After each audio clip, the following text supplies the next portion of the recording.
नमस्कार किसान भाइयों, मैं कमला प्रसाद मौर्य घोरावल सोनभद्र उत्तर प्रदेश से।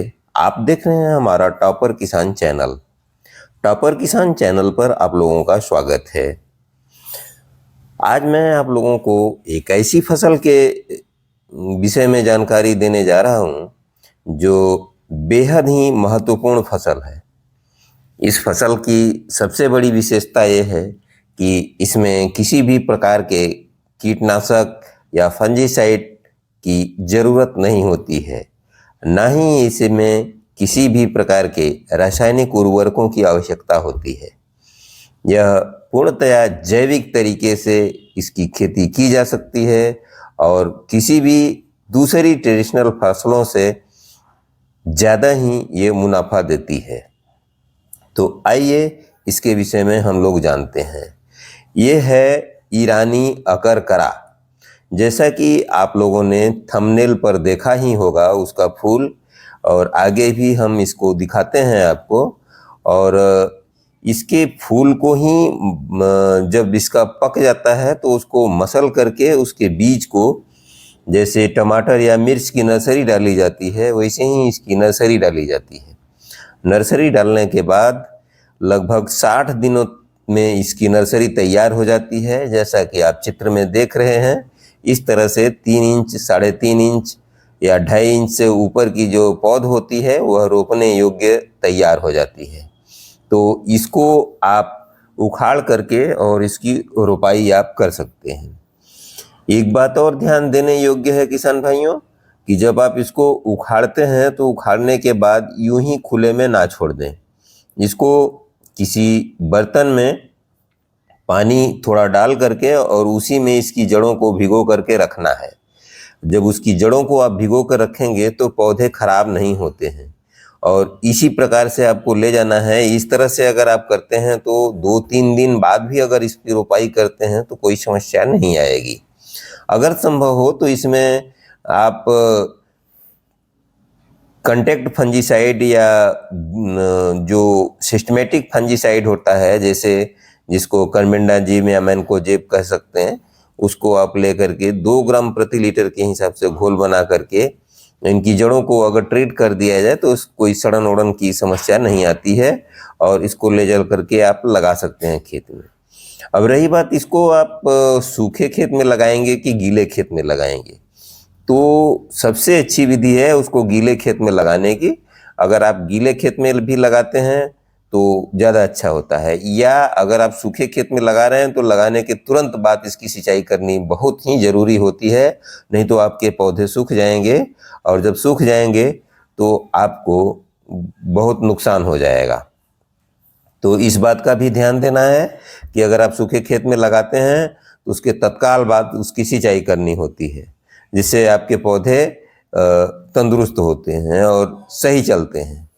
और अगर दूसरी बात पर ध्यान दें तो अगर आपको सूखे खेत में लगाना है तो एक बात और ध्यान देना है कि गीली मिट्टी को इनकी जड़ों को गीली मिट्टी के लेप में डुबो करके उसके बाद ही लगाना है। तो कम से कम 2-3 घंटे वो सरवाइव कर लेता है, उसके बाद फिर हम इसकी सिंचाई कर देते हैं तो पौधा हमारा जीवित रह जाता है। तो इसमें यही ध्यान देने की बात होती है। अगर आप इसकी गर्मी में खेती करते हैं, जैसे मार्च अप्रैल में शुरुआत करते हैं, तो इसमें सिंचाई की आवश्यकता बहुत पड़ती है, इसलिए कि जब भी आप सिंचाई से जरा सा भी चूकेंगे तो इसकी फसल खराब हो जाती है। तो सिंचाई हर हफ्ते ज़रूर करनी होती है।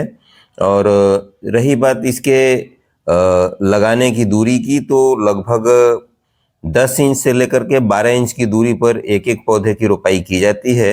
लगभग 1 एकड़ में 43,000 से लेकर के 45,000 पौधे तक लगाए जाते हैं। और इस तरह से अगर आप खेती करते हैं तो लाइन से लाइन की दूरी और पौधे से पौधे की दूरी दोनों बराबर रखा जाता है, इसलिए कि इसके पौधे चारों तरफ फैलते हैं और फैलकर ही इसमें फूल और फल आता है। तो फूल जैसे ही आता है तो इसके फूल की तोड़ाई आपको करनी पड़ती है। तो फूल जब तोड़ने योग्य हो जाता है तो तोड़ने का जो पहचान है वो खास ये है कि जब इसके फूल निकलते हैं तो लाल कलर के होते हैं। तो जब वो लाल वाला कलर ऊपर से जा करके छोटा होते होते एकदम समाप्त हो जाता है और फूल का जो फली उसकी होती है थोड़ी लंबी हो जाती है, तब इसकी तोड़ाई करनी चाहिए। और उस समय तोड़ाई करके इसको धूप में 2 दिन अच्छे से सुखा लेते हैं। जब कड़ी धूप हो तो 2 दिन में आराम से सूख जाता है। 2 दिन में सूखने के बाद फिर हम इसको पॉलीथीन की थैलियों में या फिर बैगों में भर करके और इसका स्टोरेज हम कर लेते हैं। और रही बात इसके सिंचाई की, तो जितनी बार आप इसकी तुड़ाई करेंगे उतनी बार लगभग सिंचाई करनी पड़ती है। हर 5वें 6वें दिन इसकी तुड़ाई करना पड़ता है और लगभग उसी तरह से हर 5वें 6वें दिन इसकी सिंचाई करनी पड़ती है। और यदि यह बारिश के समय में है तो पानी की आवश्यकता न के बराबर होती है। जब ज़रूरत हो तभी आप इसकी सिंचाई करें, जब ज़रूरत होगी तभी इसकी सिंचाई करनी पड़ेगी। और इसकी नर्सरी लगभग 60 दिन में तैयार हो जाती है और 60 दिन में तैयार होने के बाद जब इसके पौधे को आप लगा देते हैं तो लगाने के लगभग 30 दिन बाद इसकी हार्वेस्टिंग चालू होती है। तो इसकी फूल की तोड़ाई हम शुरू कर देते हैं और इसके फूल की तोड़ाई करके और इसको हम कड़ी धूप में सुखा लेते हैं 2-3 दिन में। जब सूख जाता है तो इसको स्टोर करके हम रख लेते हैं और इसको स्टोर करके रखते हैं। उसके बाद फिर हम इसको जब पर्याप्त मात्रा में हो जाता है तो हम इसको मंडी में ले जा करके बेच सकते हैं। मंडी ये औषधीय मंडियों में बिकता है, तो औषधि मंडियों में दिल्ली भी बिक सकता है और नीमच औषधि मंडी जो भारत की सबसे बड़ी औषधि मंडी है वहाँ ले जाकर भी इसको बेच सकते हैं। इसका औसत रेट जो है 40,000 रुपये कुंटल से लेकर के 80,000 रुपये कुंटल के बीच में चलता है। लेकिन इस साल तो कुछ गजब ही हो गया। इस साल इस समय मार्च महीने में करीब करीब 1,40,000 से लेकर 1,45,000 रुपये प्रति कुंटल तक यह बिक रही है। इसके उत्पादन की बात करें तो इसका उत्पादन लगभग प्रति एकड़ 6 कुंटल से लेकर 9 कुंटल तक होता है, जो बहुत ही अच्छा उत्पादन है। तो अगर आप ईरानी अकरकरा की खेती करना चाहते हैं तो इस प्रकार से ईरानी अकरकरा की खेती करके आप बहुत अच्छा लाभ कमा सकते हैं। आपको आज की यह जानकारी अगर अच्छी लगी हो तो वीडियो को हमारे लाइक कर दीजिएगा। अगर आप हमारे चैनल पर नए हैं तो हमारे चैनल को सब्सक्राइब जरूर कर लीजिएगा। साथ में अन्य किसान भाइयों तथा साथी मित्रों में इस वीडियो को शेयर जरूर कीजिएगा।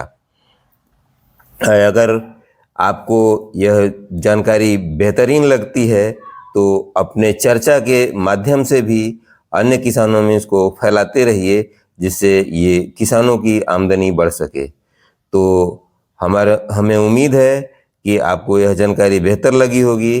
तो अगली वीडियो में हम आपसे फिर मिलेंगे। तब तक के लिए आप हमको आज्ञा दीजिए। नमस्कार, धन्यवाद। जय जवान, जय किसान, जय विज्ञान।